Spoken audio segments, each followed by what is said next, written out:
रोज एक नई कहानी देखने के लिए चैनल को सब्सक्राइब करें और बेल आइकन दबाना ना भूलें। शालू की शादी ओम नाम के आदर्शवादी लड़के के साथ हुई थी, जो कि बहुत केयरिंग और हैंडसम था।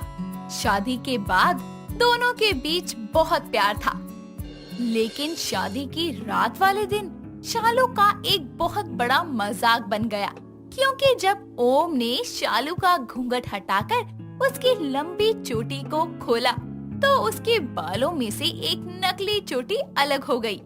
ऐसे ही ओम को उसके छोटे बाल दिख जाते हैं, जिसे देखकर वो हंस के बोलता है, अरे शालू, तुम्हारे इतने छोटे बाल, मतलब शादी में जितनी भी फोटो में तुम्हारी लंबी चोटी आई है वो सब ऐसे ही थी, जबकि हकीकत में तो नहीं है। सही उल्लू बनाया है। हो गया आपका, मिल गई दांत फाड़ के खुशी। अरे लड़की के छोटे बाल नहीं हो सकते क्या? एक मिनट, मैं आपकी जानकारी के लिए बता दूं। पहली बात तो ये कि मेरे बाल इतने भी छोटे नहीं हैं, एवरेज में हैं। दूसरा, ये चोटी लंबी थी, इसलिए आपको ऐसा लग रहा है। और शादी में तो लगा सकते हैं, इसमें बेवकूफ बनाने वाली क्या बात है। तीसरी ये कि इसमें मेरे भी बाल थे, और वैसे भी मेरे बाल पहले बहुत लंबे थे। मैं परेशान हो गई थी, इसलिए मुझे कटवाने पड़े, और मुझे ये परफेक्ट लगते हैं। ओह, तुम्हारे इतने बड़े बाल थे। वेरी गुड जान, अच्छी बात है। आओ। नहीं, मुझे नहीं आना। अरे जान, सॉरी ना, प्लीज मान जाओ, मैं तो बस मजाक कर रहा था। नो, नहीं आना मुझे। ठीक है, तो मैं खुद आ जाता हूँ तुम्हारे पास। ये बोलकर ओम उसके पास आता है और उसे अपनी बाहों में लेकर लव यू कहता है, जिसके बाद उनकी रात और सुबह दोनों हसीन हो जाती है। अगले दिन जब वो मिरर के आगे बैठकर कॉम कर रही होती है, तभी वो अपने आप से बोलती है, भले ही मैं मान गई हूँ, लेकिन मुझे उनकी बातों का थोड़ा बुरा तो लग रहा है। अब मैं उन्हें अपने यही बाल खूबसूरत, लंबे और घने करके दिखाऊंगी, फिर चाकर भी यकीन नहीं कर पाएंगे कि ये मैं ही हूँ। कुछ देर बाद शालू अपनी सास कंगना के पैर छूती है और उसकी पसंद का खाना अपनी पहली रसोई में बनाती है, जिसे खाने के बाद ओम और कंगना उसकी तारीफ करते नहीं थकते। तभी शालू बोलती है, थैंक यू माँ जी, और दो, आप खाइए ना, इतने से हो गया। अरे नहीं नहीं बहू, हो गया बस मेरा। लीजिए माँ जी, खाइए ना, और भी तो है। ओम, आपको खीर दूं? आप खाएंगे? नहीं नहीं शालू, मीठा कम ही खाता हूँ। अच्छा ठीक है माँ जी, मुझे आपसे वो, अरे पागल क्या कर रही है, पहले ओम जी को तो जाने दे, तब बोलियो। अरे बहू, बोलते बोलते रुक क्यों गई? बोल, क्या हुआ? कुछ नहीं माँ जी, बस ऐसे ही। अच्छा माँ, शालू अब मैं चलता हूँ, लेट हो जाएगा वरना मेरे को। ठीक है बेटा, बाय। बाय बाय ओम जी। हाँ माँ जी, मुझे आपसे कुछ कहना था। अभी तो बोल रही थी कि कुछ नहीं बोलना, अब तो बोल रही है कि बोलना है, तो साफ साफ क्यों नहीं बोल देती कि क्या बोलना है? वो माँ जी, मुझे कोई ऐसा तरीका बताइए ना जिससे बाल लंबे हो सके। पर तेरे बाल सही तो हैं, फिर क्या करेगी बड़ा करके? वो माँ जी, मुझे ना लंबे बालों का बहुत शौक है। वैसे पहले तो मेरे बाल लंबे थे, लेकिन मैंने किसी दुख की वजह से कटवा दिए। अब कोई ऐसा तरीका बताओ ना जिससे मेरे बाल जल्दी से लंबे हो जाए। अच्छा ठीक है, एक रेमेडी है, मेरी माँ मुझे लगाती थी बचपन में, अब मैं तेरे लगा देती हूँ वही बनाकर। माँ जी, घरेलू उपाय है, पक्का असर करेगा ना? हाँ बहू, बहुत असरदार है। कुछ दिन बाद कंगना अपनी बहू के बाल बड़े करने के लिए प्याज के रस को नारियल के तेल के साथ मिलाकर एक मिश्रण तैयार कर देती है, जिसके कुछ हफ्तों बाद ही उसके बालों की ग्रोथ अच्छी होने लगती है। ऐसे ही उस मिश्रण को 1 महीने लगाने से उसके बाल बहुत बड़े हो जाते हैं और अब उसके बाल घुटनों तक आने लगते हैं। इस बीच उसने अपने पति के सामने अपने बालों का जूड़ा बनाकर रखा, ताकि उसे भनक ना हो और वो उसे अचानक दिखाकर सरप्राइज कर दे। ऐसे ही एक शाम उसका पति ऑफिस से घर आता है और शालू उसके हाथ से बैग लेकर रख देती है। डोर को बंद करने के बाद ओम बोलता है, क्या बात है शालू, अचानक से रोमांटिक क्यों हो रही हो? एक तो आपके पास मेरे लिए टाइम नहीं है, ऊपर से अगर मैं टाइम निकाल रही हूँ, पास आ रही हूँ, तो भी आपको दिक्कत हो रही है। खैर वो सब छोड़ो, जस्ट क्लोज टू मी। शालू उसके करीब आकर उसकी टाई पकड़कर खींचती है और उसके गालों को प्यार से पकड़कर बोलती है। Om ji, I love you so much. I love you too Shalu. वैसे आज तुम इस साड़ी में बहुत खूबसूरत लग रही हो। थैंक यू ओम जी, अभी मैं आपको और अच्छी लगूंगी। वो कैसे? मेरे बाल तो खोलिए जरा। ये बोलकर शालू बैक करके खड़ी हो जाती है, जिसके बाद ओम उसके जोड़े में से पिन निकालता है और उसके बहुत ही खूबसूरत लंबे बालों को देखकर एकदम हैरान होकर बोलता है, शालू ये तुम्हारे बाल हैं? इतने बड़े और लंबे? नहीं नहीं शालू, कहीं फिर से नकली बाल तो नहीं लगा लिए ना? तुम्हारी तो दोबारा बोला ना तो देख लेना। अरे शादी की रात तुमने मेरा मजाक उड़ाया था ना उस नकली चोटी को लेकर, लेकिन अब ये मेरे असली बाल हैं। देखो देखो, छू कर देखो, छूते क्यों नहीं? अच्छा ठीक है छू रहा हूँ। अब ऐसे आंखें बड़ी बड़ी करके मत डराओ। ये बोलकर वो उसके बालों को टच करके उसके बालों की खूब तारीफ करता है। तभी शालू उसके मुंह पर अपने बाल झटकाते हुए बोलती है, देखा, उस दिन तुमने क्या कहा था कि मेरे बाल एवरेज नहीं, मेरे बाल छोटे हैं। अब तो बहुत बड़े हो गए हैं। तुम भी ना, उस दिन सॉरी बोल दिया था मैंने, फिर भी बाल बढ़ाकर ही मानी तुम। पता है तुम्हारे बाल मेरे मुंह पर आ गए थे। अभी कोई और लड़की करती तो फिदा हो जाते तुम उस पर। शालू इतना बोलकर चली जाती है। अगले दिन से वो अपने बाल खुले करके रखने लगती है। ऐसे ही अगले दिन वो जब खाना बनाकर अपनी सास को चावल परोसती है, तभी कंगना के पहले निवाले में ही उसे एक लंबा सा बाल मिलता है और उसकी सास ये देखकर बोलती है, बहू ये क्या है? मैंने तेरे लंबे बाल इसलिए करवाए हैं कि जो खाने में मुझे डाल कर देंगे। अब तो मेरा खाने का भी मन नहीं कर रहा। सॉरी माँ जी, गलती से आ गया होगा। मैं दूसरी प्लेट में देती हूँ आपको। नहीं, मुझे नहीं खाना इन चावलों को, गाय के आगे डाल दे, मुझे रोटी दे दे। जी माँ जी। और अगर दोबारा तेरे बाल मेरे खाने के अंदर आए ना तो अलग से बनवाऊंगी, साथ में तो सुनेगी मुझसे वो अलग। सॉरी माँ जी, आगे से ऐसा नहीं होगा। ऐसे ही एक सुबह शालू बाल धोकर निकली ही थी कि टॉवल से उसके बाल साफ करते हुए शालू बोलती है, ये बाल इतने लंबे हो गए हैं कि मेरी तो संभाल में नहीं आ रहे हैं। इन्हें कॉम करते करते भी मेरी तो ऐसी कम तैसी हो जाती है। पता नहीं क्या उस दिन एक बाल टूटकर माँ जी की प्लेट में आ गिरा। हे भगवान, मैं इनसे परेशान होने लगी हूँ अब। ऐसे ही वो एक दिन खुद के लिए खाना परोसती है तो उसकी खुद की प्लेट में भी बाल आते हैं। और एक दिन हद तो तब हो गई जब वो ओम के साथ बाहर घूमने जाती है और उसके बाल उड़कर ओम के मुंह पर आते हैं। तभी ओम बोलता है, अरे शालू अपने बाल हटाओ ना यार, मुंह पर आ रहे हैं। ठीक से आइसक्रीम भी नहीं खा पा रहा हूँ मैं। आइसक्रीम कितनी बार बचाऊं? क्यों, तुम्हें अच्छे नहीं लग रहे? तुम्हें तो लंबे बाल चाहिए थे ना, तो बर्दाश्त करो अब। पता नहीं क्यों बोल दिया मैंने ऐसा, गलती कर दी थी बोलकर। अभी तक सुन रहा हूँ, जिसकी माफी मैंने तब भी मांग ली थी। हाँ तो भुगतो। ओम बाइक चला ही रहा था कि शालू के लंबे घने बाल पीछे से एक बाइक सवार के मुंह पर आ जाते हैं, जिस वजह से उसकी बाइक डिसबैलेंस होकर गिर जाती है। तभी पीछे से गाड़ी वाला एक इंसान ये देखकर ओम की बाइक रुकवा लेता है और वो आदमी बोलता है, अरे भाई साहब, आपको तमीज नहीं है क्या चलाने की? और आपकी मिसेस की वजह से देखिए लड़के का कितना बड़ा एक्सीडेंट हो गया। पर भाई साहब, मैंने तो बाइक सही से चलाई थी और मेरी वाइफ आराम से बैठी थी।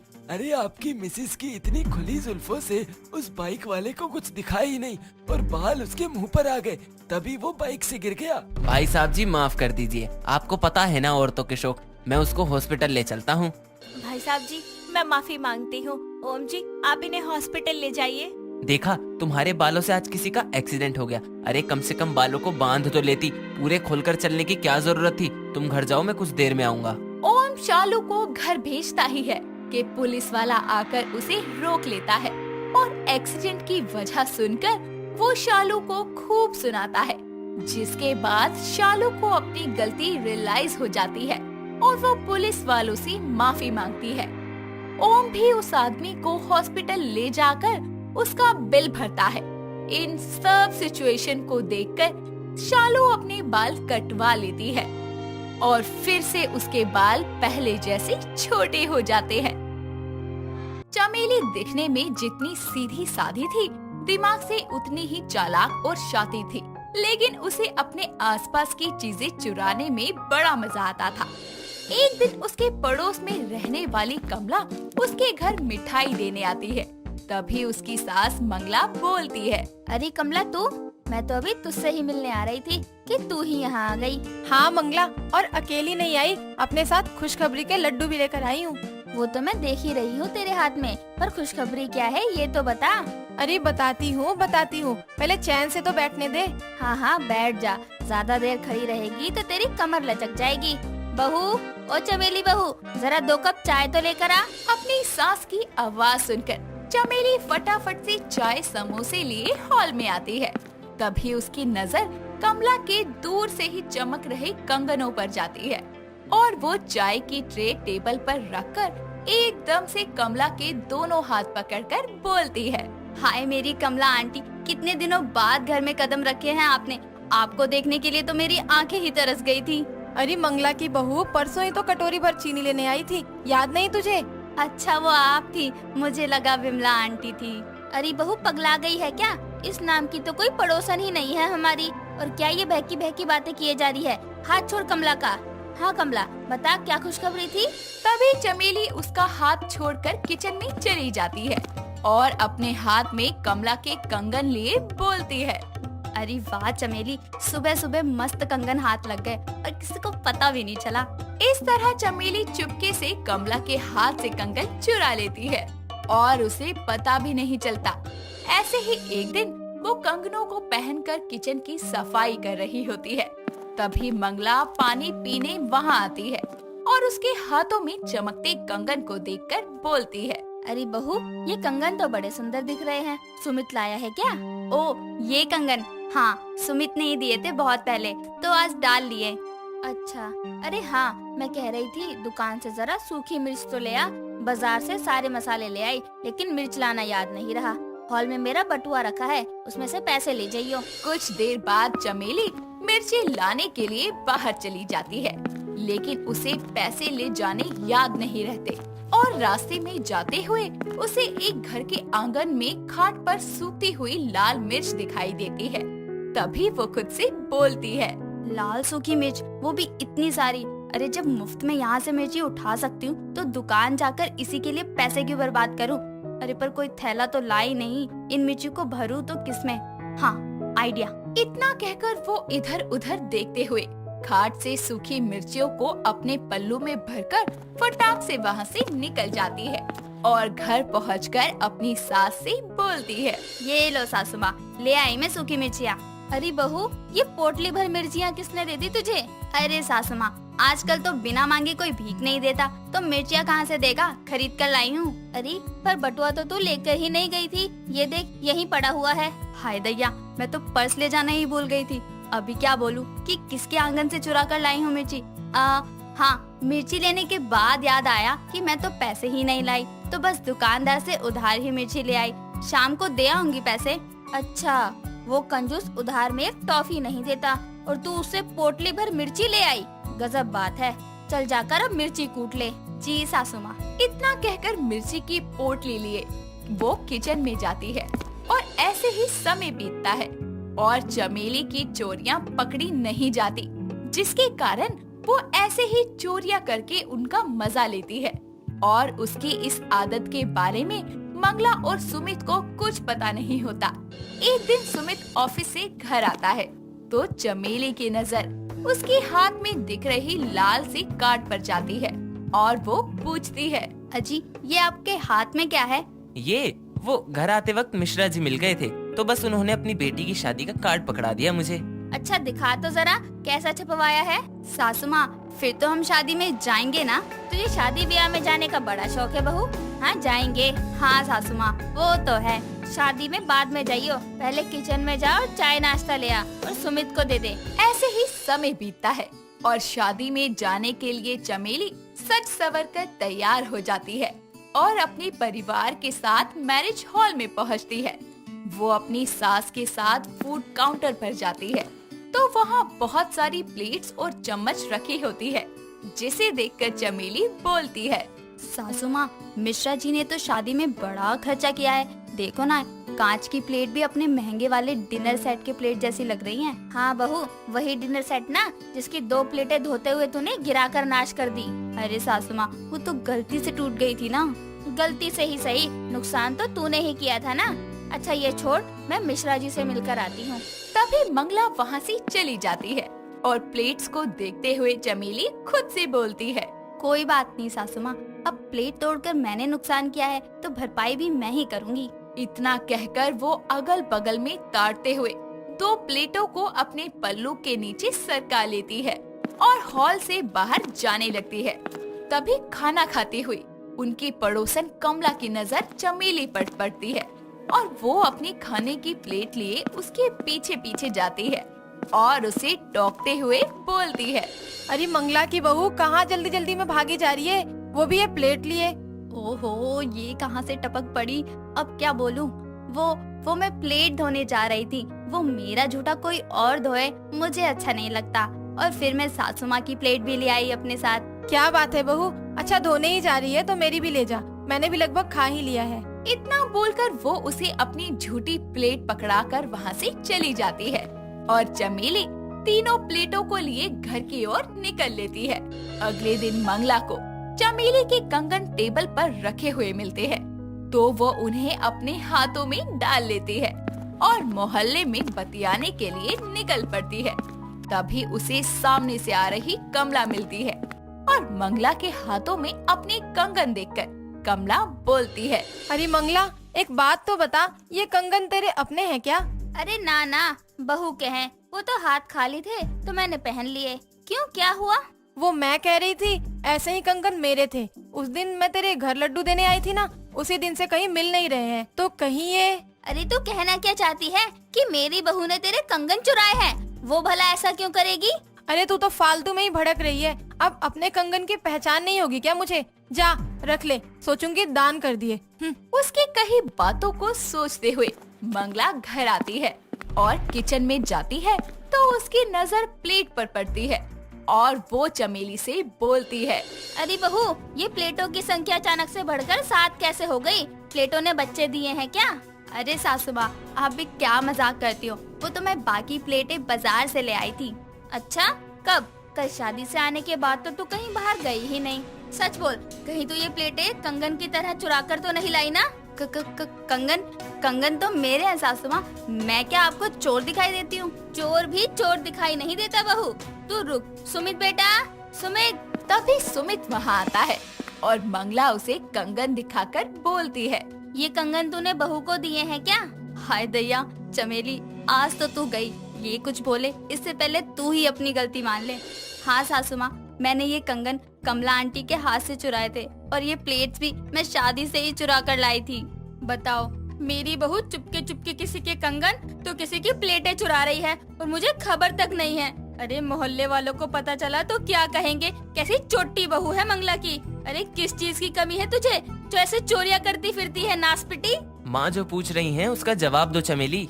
सासू माँ, मुझे चीजें चुराने में मजा आता था और फिर मेरी चोरियां पकड़ी भी नहीं जाती थी, इसलिए मैं चीजें चुराती थी। पर सासू माँ, आपकी कसम, मैं चीजें चुराना छोड़ दूंगी। हाय राम, मुझे जीते जी ऊपर पहुँचा दे तू। देख बहू, आखिरी मौका दे रही हूँ, अगर फिर ऐसा हुआ तो मैं तुझे मारूंगी तो सही, साथ ही तुझे तेरे मायके भी छोड़ाऊंगी, बता रही हूँ। नहीं सासू माँ, अब ऐसा नहीं होगा। इतना कहकर वो अपनी गलती की माफी मांगती है और उसकी सास भी उसे समझाकर सुधरने का दूसरा मौका देती है। हर रोज की तरह आज भी निधि अपनी बहू करिश्मा को सुबह सुबह खरी खोटी सुनाते हुए बोलती है, अरे ओ दत्तल, कहाँ मर गई नासपिटी? नहीं नहीं माँ जी, मरी नहीं हूँ, जिंदा ही हूँ। सुन, घर पर मेहमान आ रहे हैं तो तू अपना ये चांद सा मुखड़ा जरा छुपा कर रखियो। पर क्यों माँ जी, वो लोग मुझे देखकर क्या मेरे फैन हो जाएंगे? करमजली फैन नहीं, बेहोश हो जाएंगे। तेरे ये लंबे लंबे दांत देखकर किसी चुड़ैल से कम नहीं लगती तू। ठीक है माँ जी, आप जैसा कहो, नहीं दिखाऊंगी उनको अपना चेहरा। अब जा जाकर काम कर। पता नहीं मेरे कर्मों में ही ये दत्तल बहू लिखी थी, एक तो लंबे दांत, ऊपर से मोटा दिमाग। निधि यूं ही बड़बड़ाती रहती है और करिश्मा मेहमानों के आने की तैयारियों में लग जाती है। निधि के बेटे केतन ने करिश्मा से लव मैरिज की थी। करिश्मा एक अच्छी बहू की तरह घर की सारी जिम्मेदारियों को संभालती थी, पर उसके लंबे दांतों की वजह से निधि उसे हमेशा ही सुनाती, पर वो कभी भी उसकी बात का बुरा नहीं मानती और हमेशा ही मुस्कुराती रहती। ऐसे ही एक दिन केतन और करिश्मा डिनर के लिए तैयार होकर बाहर जा रहे होते हैं। तभी निधि उनको रोकते हुए बोलती है, क्या रे केतन, इस जेसीबी के साथ कहाँ जा रहा है इतना बंठन कर? वो माँ, हम डिनर के लिए बाहर जा रहे हैं। पहले ही मोहल्ले वाले मुझे दत्तल बहू की सास बुलाकर सर खाते हैं मेरा। अब तू इसे घुमाने ले जा ताकि बची खुची इज्जत भी मिट्टी में मिल जाए। माँ, करिश्मा मेरी पत्नी है, मैं उससे प्यार करता हूँ। मुझे लोगों की सोच और बातों से फर्क नहीं पड़ता। और नहीं तो क्या माँ जी, बस दांत ही तो बड़े हैं मेरे। हाथ पैर कमर नाक आंखें बाल बाकी सब कुछ तो परफेक्ट है। तू अपना मुंह बंद रख समझी, ताकि तेरे ये दांत छुपे रहे। आई बड़ी परफेक्ट। माँ, हम जा रहे हैं, जल्दी आ जाएंगे। इतना कहकर केतन करिश्मा का हाथ पकड़कर वहाँ से चला जाता है, जिसके बाद दोनों एक अच्छे से होटल में जाते हैं और खाना खाते हैं। खाना खाने के बाद जैसे ही दोनों घर की तरफ आ रहे होते हैं, तभी रास्ते में करिश्मा की नजर एक गोलगप्पे वाले पर जाती है और वो बोलती है, केतन वो देखो गोलगप्पे वाला, मुझे गोलगप्पे खाने हैं। हाँ हाँ, क्यों नहीं, चलो अभी खिलाता हूँ। दोनों पति पत्नी गोलगप्पे वाले के पास जाते हैं। तभी करिश्मा बोलती है, भैया जरा खट्टे बीटे बढ़िया से गोलगप्पे खिलाओ। गोलगप्पे वाला करिश्मा की बात सुनकर उसे गोलगप्पे खिलाना शुरू करता है। करिश्मा जैसे ही गोलगप्पा डोने से उठाकर मुंह में डालने ही वाली होती है, तो उसके लंबे दांतों की वजह से आधा गोलगप्पा टूट जाता है और आधा ही उसके मुंह तक जा पाता है। ये देखकर गोलगप्पे वाला उसका मजाक उड़ाते हुए बोलता है, अरे बहन जी, या तो आप दांत छोटे कर लो या फिर गोलगप्पे मत खाओ, क्योंकि ये मासूम गोलगप्पे आपके तलवार जैसे दांतों का वार नहीं सह सकते। भैया आप गोलगप्पे खिलाने से मतलब रखो, मेरे दांतों से नहीं, समझे? अरे बहन जी, हम तो मजाक कर रहे थे। खाइए खाइए, जितने गोलगप्पे खाने हैं खा लो। ऐसे ही गोलगप्पे खाते खाते करिश्मा के कपड़े गंदे हो जाते हैं और जैसे ही करिश्मा और केतन घर आते हैं, तभी उनको देखकर निधि बोलती है, अरे ओ दत्तल, ये क्या हाल बना रखा है तूने अपना? इतनी बड़ी हो गई, खाना खाना नहीं आता क्या? अपनी माँ की बात सुनकर केतन उन्हें गोलगप्पे वाले की सारी बात बताता है, जिसे सुनकर निधि हंसते हुए बोलती है, क्यों री, आ गया मजा अपनी बेइज्जती करवा कर? अपने घर में क्या कम बेइज्जती करती हूँ मैं तेरी, जो तुझे बाहर जाकर भी अपने लंबे दांतों की वजह से अपनी खिल्ली उड़वानी थी? माँ जी, मुझे तो कोई बेइज्जती महसूस नहीं होती। मैं दत्तल हूँ, मेरे दांत लंबे हैं, ये बात मेरे लिए कोई अभिशाप थोड़ी है। मैं उतने ही गर्व के साथ बाहर आती जाती हूँ जैसे बाकी सभी लोग आते जाते हैं। सही कह रही है करिश्मा। और माँ, बाहर वालों से क्या उम्मीद करना, जब आप घर की होकर ही ऐसे बोलती हैं, तो बाहर वालों का मुंह खुलना तो लाजमी है। अरे बस, आया बड़ा बीवी का रखवाला। अपनी इस फावड़े से दांतों वाली लुगाई की तरफदारी तुझे ही मुबारक हो। मुझे मत सिखा कि मुझे क्या करना है और क्या नहीं। इतना बोलकर निधि पूरा सा मुंह बनाकर वहाँ से चली जाती है। दिन बीतते जाते हैं और हर दिन के साथ साथ निधि का स्वभाव भी करिश्मा को लेकर कड़वा होता जाता है। ऐसे ही एक दिन निधि दीवार में कील ठोक रही होती है, लेकिन वो ठोक ही नहीं पाती। तभी वो करिश्मा को आवाज लगाती है और करिश्मा अपनी सास के पास आकर बोलती है, माँ जी क्या हुआ, आपने बुलाया मुझे? हाँ, मैंने सोचा आज अपनी दत्तल बहू के लंबे दांतों से थोड़ा काम ही ले लूं। जी कहिए माँ जी, क्या काम है आपको? वो क्या है ना दत्तल, मतलब करिश्मा बहू ये कील ठुक नहीं रही है, जरा अपने इन लंबे दांतों से दीवार में छेद करके कील लगा दे, मेरा काम आसान हो जाएगा। माँ जी आपका मजाक हो गया हो तो मैं जाऊँ, मेरे पास और भी काम है। ओहो, सारे जमाने के काम तो मेरे दत्तल बहू के पास ही हैं, बाकी सब तो वेले बैठे हैं। माँ जी मेरे पास आपकी बेकार की बातों का कोई जवाब नहीं है। आपको मेरे और मेरे दांतों के बारे में जो भी बोलना है बोलो, मुझे फर्क नहीं पड़ता। पर अफसोस जरूर है कि आपको बस मेरे दांत ही दिखते हैं, मेरा प्यार और मेरा अपनापन नहीं। खैर कोई नहीं, मैं जाती हूँ, आप अपने गंदे जोक मारते रहो। अपनी सास को जवाब देकर करिश्मा वहाँ से चली जाती है और निधि खुद से बोलती है, इस दत्तल की इतनी हिम्मत कि मुझसे जुबान लड़ा रही है। अब देख बहू, मैं तुझे कैसे सबक सिखाती हूँ। इतना कहकर निधि भी गुस्से में लाल पीली होती हुई अपने कमरे में चली जाती है और करिश्मा को सबक सिखाने के तरीके सोचने लगती है।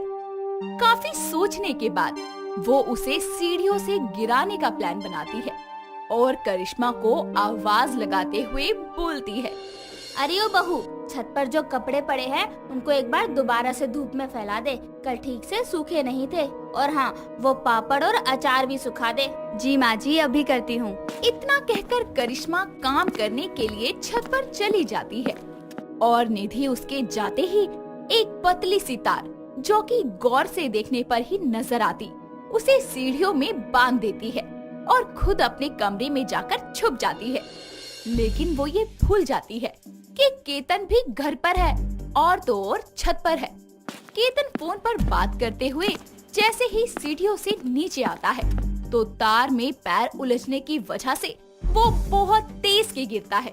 शोर की आवाज सुनकर निधि जैसे ही अपने कमरे से बाहर आती है तो सामने केतन को बेहोश देखकर उसके होश उड़ जाते हैं और वो उसे उठाते हुए बोलती है, केतन, केतन मेरे बच्चे उठ, क्या हो गया तुझे?